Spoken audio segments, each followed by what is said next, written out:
Ahlan wa sahlan, selamat datang di Elvina Edukasi. Hari ini saya akan membuat video pembelajaran tentang materi teks deskripsi. Jika pada video sebelumnya saya juga telah menjelaskan materi teks deskripsi tentang pengertian, ciri-ciri, dan jenis teks deskripsi. Nah, pada video kali ini saya akan menjelaskan tentang struktur dan kebahasaan teks deskripsi. Selanjutnya, silahkan disimak video penjelasan pembelajaran ini. Namun sebelum itu, jangan lupa di-subscribe dulu, karena dengan mengklik subscribe dan mengklik notifikasinya, Anda akan mendapatkan video-video pembelajaran selanjutnya, agar video-video pembelajarannya tidak tertinggal. Baik, kita langsung saja.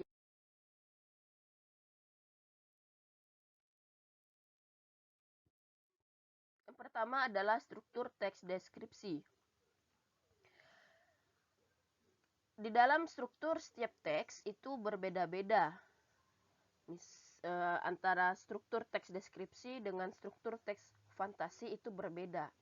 Nah, pada video kali ini saya akan menjelaskan tentang struktur teks deskripsi. Struktur teks deskripsi itu terbagi menjadi dua. Yang pertama adalah identifikasi dan yang kedua adalah deskripsi.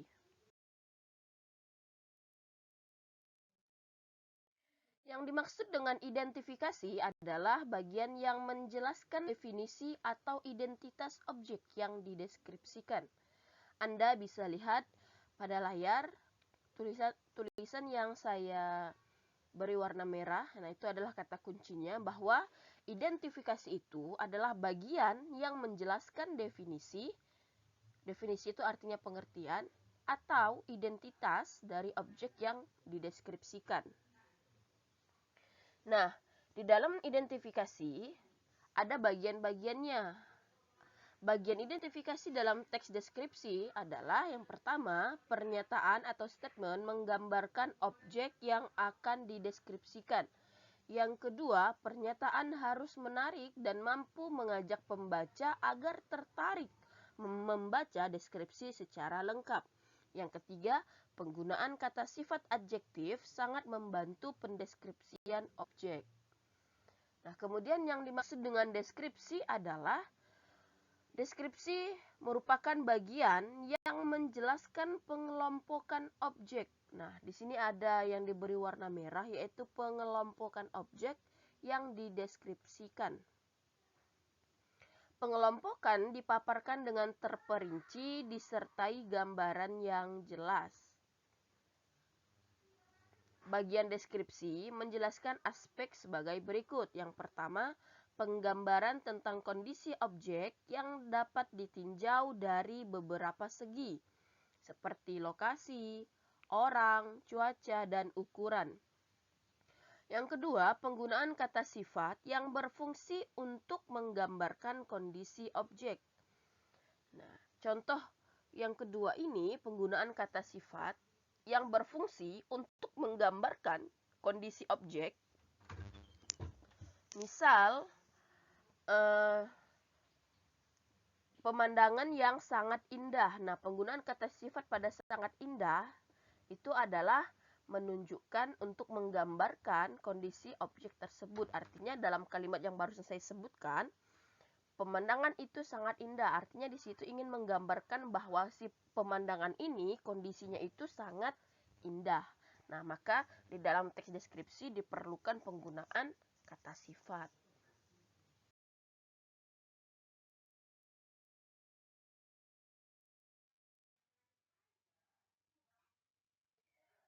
Contoh bagian identifikasi. Nah, tadi yang pertama, sesuai dengan pengertian identifikasi adalah bagian yang berisi definisi atau identitas. Nah, kalimat-kalimat yang menjelaskan definisi itu adalah kalimat-kalimat yang menggunakan kata kunci penggunaan kata definisi itu, ya, kalimat definisi itu, kalimat yang menggunakan atau yang terdapat kata-kata definisi. Contohnya adalah merupakan dan adalah. Nah, pada contoh bagian identifikasi yang pertama ini adalah contoh yang menggunakan kalimat definisi. Jadi yang berisi definisi tadi. Tenun songket Palembang merupakan kerajinan khas masyarakat Palembang. Kerajinan songket ini termasuk hasil industri rumah tangga. Para wanita biasanya menekuni kerajinan tenun ini. Nah, jadi kalau contoh yang pertama ini Anda bisa lihat di layar Anda. Yang kata yang berwarna merah itu adalah kata kunci bahwa jika ada bagian kalimat seperti ini adalah disebut dengan bagian identifikasi. Letaknya di awal paragraf teks deskripsi. Bagian identifikasi yang menjelaskan tentang definisi objeknya. Jadi di sini menjelaskan definisi dari tenun songket Palembang seperti itu.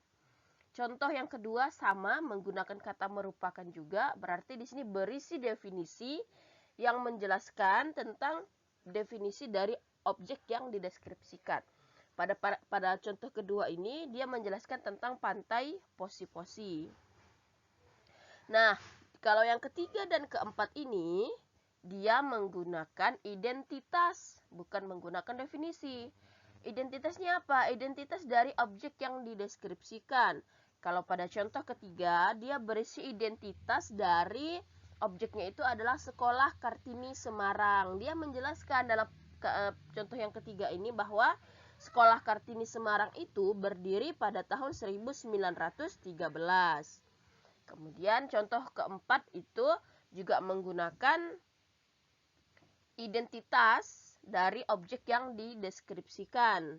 Contohnya bahwa SMP Negeri 103 itu adalah objeknya. SMP Negeri 103 Jakarta itu memiliki luas 1 hektar. Seperti itu. Nah, ini untuk contoh bagian identifikasi. Mudah-mudahan sampai di sini Anda semua paham ya. Nah, sekarang kita lanjut lagi. Yaitu contoh bagian deskripsi.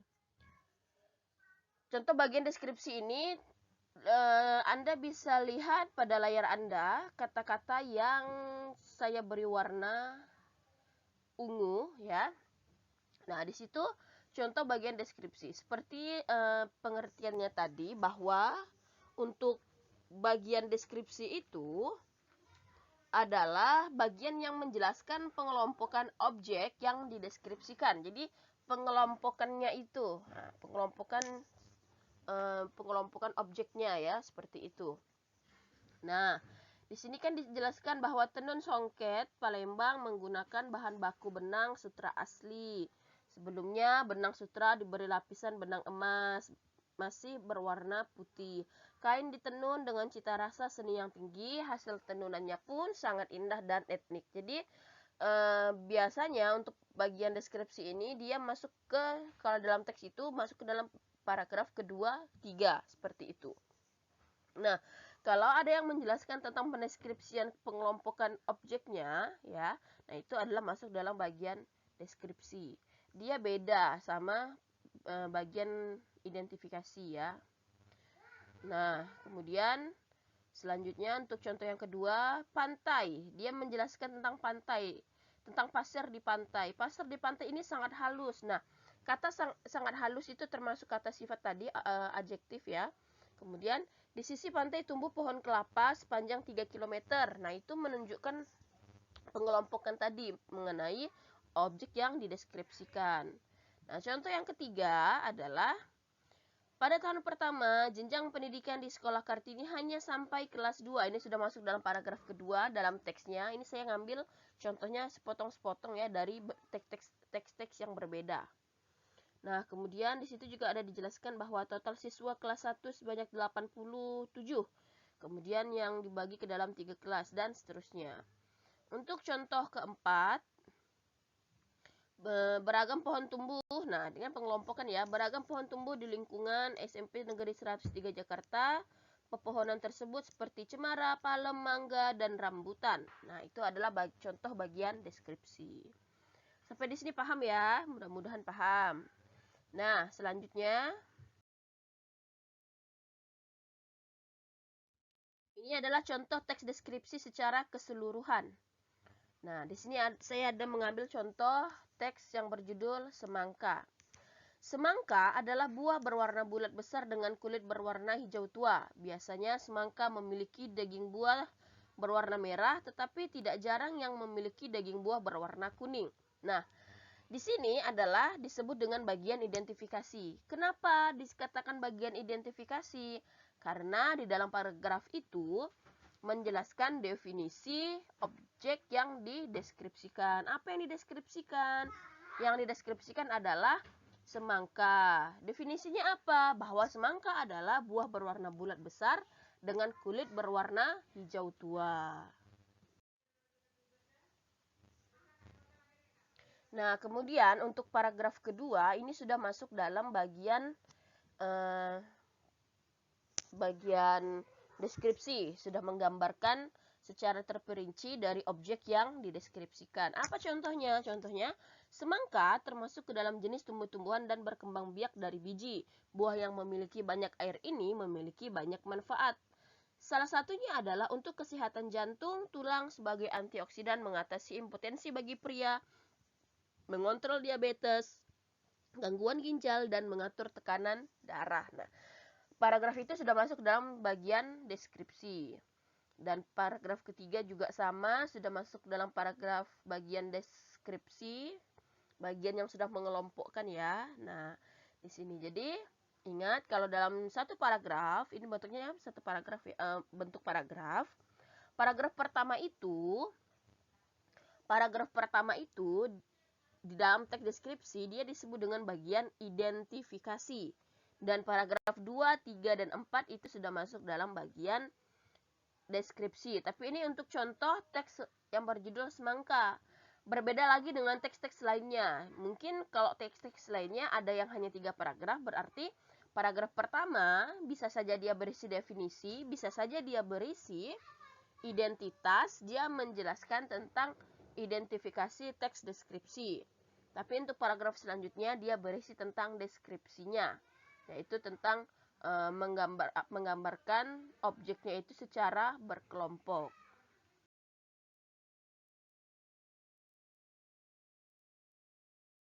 Kemudian selanjutnya kita akan masuk pada pembahasan, yaitu kebahasaan teks deskripsi. Nah, sampai di struktur tadi, apakah sudah paham? Kalau nanti memang jika dari kalian ada yang ingin ditanyakan, boleh komentar di bagian komentar pada kolom di bawah video ini ya. Oke, selanjutnya kita akan membahas tentang kebahasaan teks deskripsi. Kebahasaan teks deskripsi yang akan kita bahas itu ada 6 ya. Yang pertama, kalimat berisi penjelasan terperinci untuk membuat objek menjadi konkret. Konkret itu artinya nyata. Jadi objek yang kita deskripsikan itu seolah-olah akan terlihat nyata, akan terdengar nyata dengan kita menjelaskan objeknya itu secara terperinci. Seperti itu maksudnya. Yang kedua, penggunaan kalimat yang menggunakan cerapan panca indera. Cerapan panca indera itu panca indera yang kita miliki, yaitu misal penglihatan, pendengaran, rasa, kemudian ada beberapa lagi ya. Nah, kemudian yang ketiga, penggunaan kata berimbuhan. Kalau kata berimbuhan ini pasti sudah kalian pernah dapatkan materinya sewaktu kalian duduk di bangku sekolah dasar. Dan kebahasaan yang keempat adalah penggunaan kata bersinonim. Sinonim itu artinya persamaan kata dalam teks deskripsi. Yang kelima adalah penggunaan kata depan, dan yang keenam adalah penggunaan huruf kapital dalam teks deskripsi. Dari keenam itu akan kita bahas bersama-sama ya melalui video ini. Oke, yang pertama adalah kalimat berisi penjelasan terperinci untuk membuat objek menjadi konkret atau nyata. Kalimat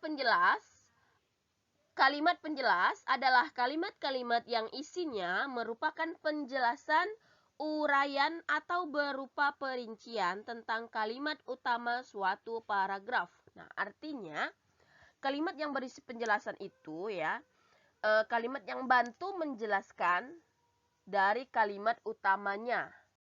Nah, nanti ada contohnya di video ini. Saksikan saja terus ya. Nah, kemudian ciri-ciri dari kalimat penjelas sebagai berikut. Yang pertama, berupa pendukung suatu kalimat utama yang menyajikan deskripsi, contoh, perbandingan, alasan, dan penjelasan mengenai topik yang dibahas. Yang kedua, merupakan kalimat yang tidak dapat berdiri sendiri. Yang ketiga, kalimat-kalimat penjelas membutuhkan kata penghubung agar suatu paragraf menjadi koheren atau berkesinambungan. Nah,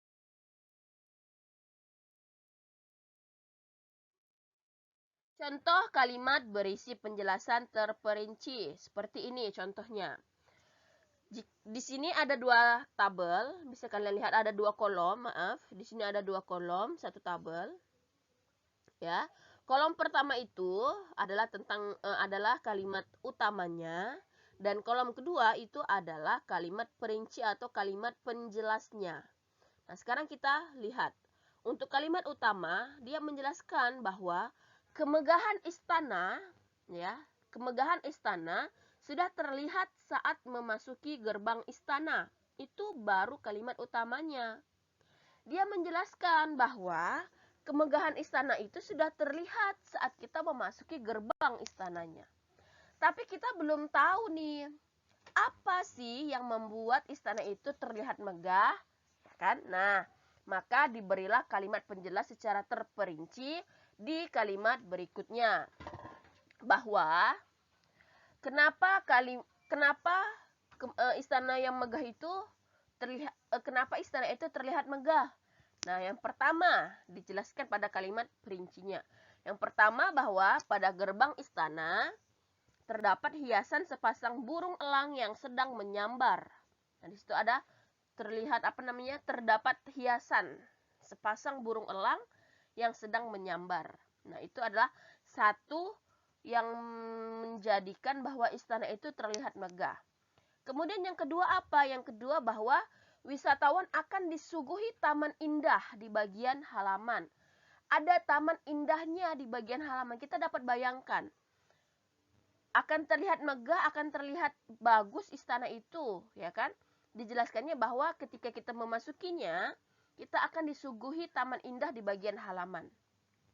Nah, ya kemudian yang ketiga, kalimat perincinya adalah bahwa sebuah taman yang menambah kemegahan istana Siak yang merupakan perpaduan arsitektur Melayu, Arab, dan Eropa. Dapat kalian bayangkan ya, arsitektur perpaduan antara Melayu, Arab, dan Eropa itu yang membuat istana itu semakin megah. Nah, disitulah maksudnya. Jadi, kalimat perincinya itu kalimat penjelas yang menjelaskan lebih detail, lebih rinci dari objek yang dideskripsikan atau dari kalimat utama yang dijelaskan seperti itu. Sampai di sini paham? Ya, kalau misalnya masih ada yang belum paham, silahkan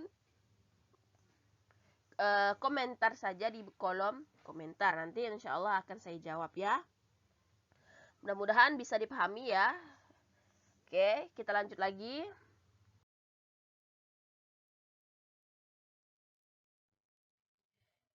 Yang kedua adalah penggunaan kata berimbuhan.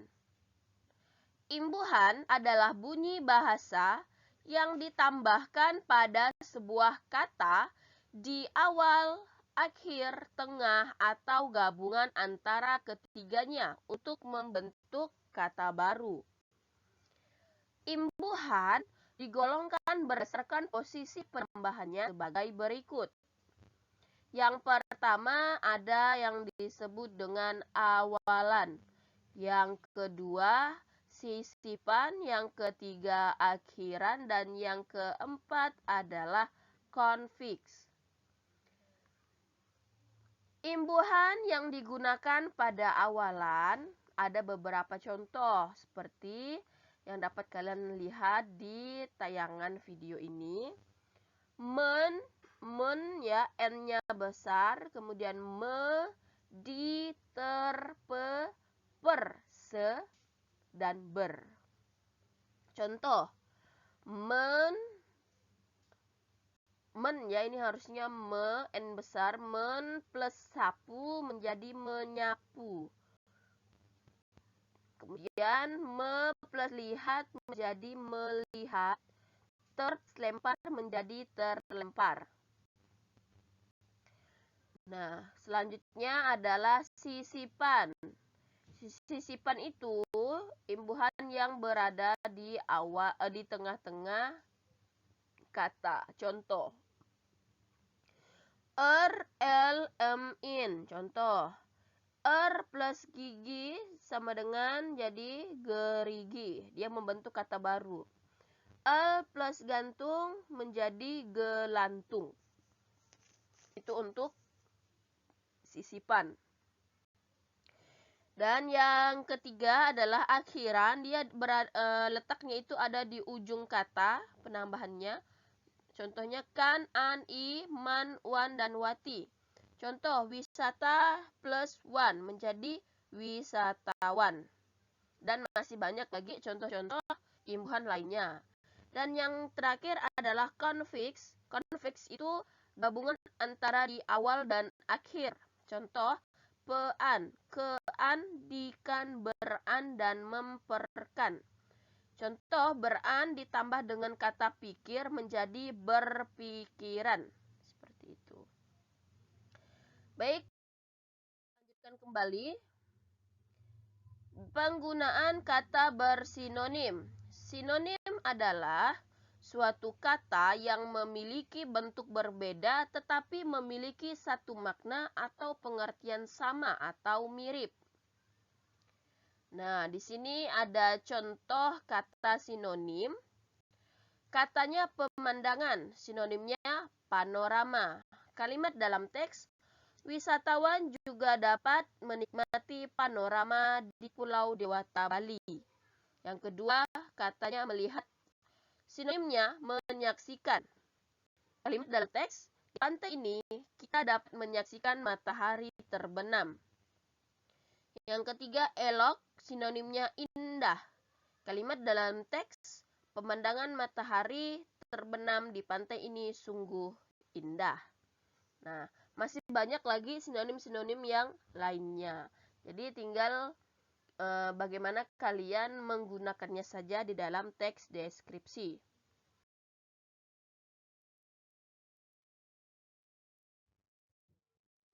Selanjutnya adalah penggunaan kata depan.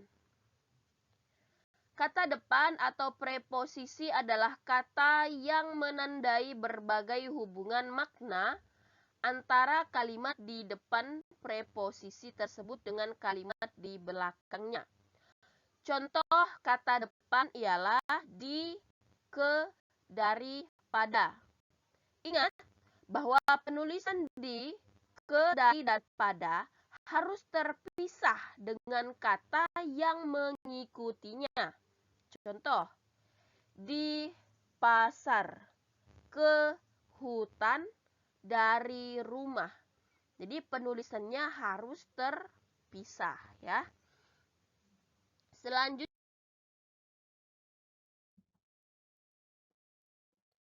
penggunaan huruf kapital dalam teks deskripsi. Nah, di dalam teks deskripsi juga kita menggunakan huruf kapital ya dalam kebahasaannya. Nah, huruf kapital ya, yang pertama itu yang sering kita gunakan dalam teks deskripsi adalah huruf pertama unsur nama orang. Contoh, Abdul Jalil Syaifuddin. Bisa kalian lihat pada tayangan video ini.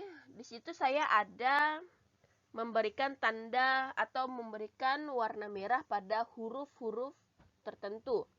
Nah, itu adalah menjelaskan bahwa huruf pertama unsur nama orang harus menggunakan huruf kapital. Kemudian yang kedua, huruf pertama nama bangsa. Contoh, bangsa Indonesia. I-nya itu harus menggunakan huruf kapital. Suku Melayu, M-nya harus menggunakan huruf kapital. Ketiga, huruf pertama nama tahun, bulan, hari. Contoh, bulan Agustus, hari Jumat. A-nya harus huruf kapital dan J juga harus huruf kapital. Yang keempat, huruf pertama nama geografi. Pantai Pasir Panjang. P-nya itu harus huruf kapital. Kalimantan Barat. K dan B harus menggunakan huruf kapital. Pontianak. Huruf P-nya harus menggunakan huruf kapital. Yang kelima, huruf pertama nama geografi yang digunakan sebagai keterangan suatu budaya atau kekhasan daerah. Contoh, Songket Palembang.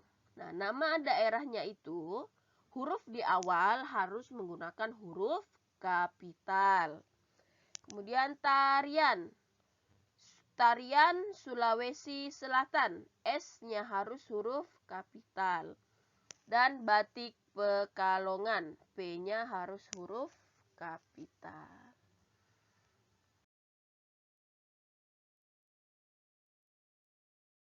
Nah, itu tadi pembahasan materi atau penjelasan materi berkaitan dengan teks deskripsi tentang struktur dan kebahasaannya.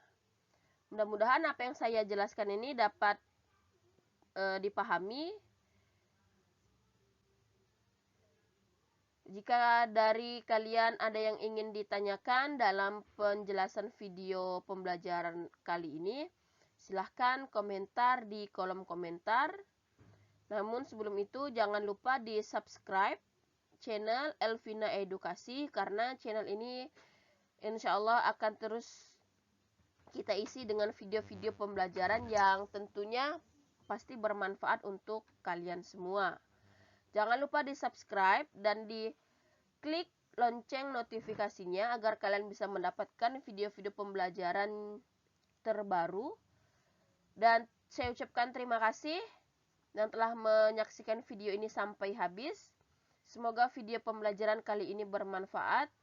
Saya tutup. Wassalamualaikum warahmatullahi wabarakatuh.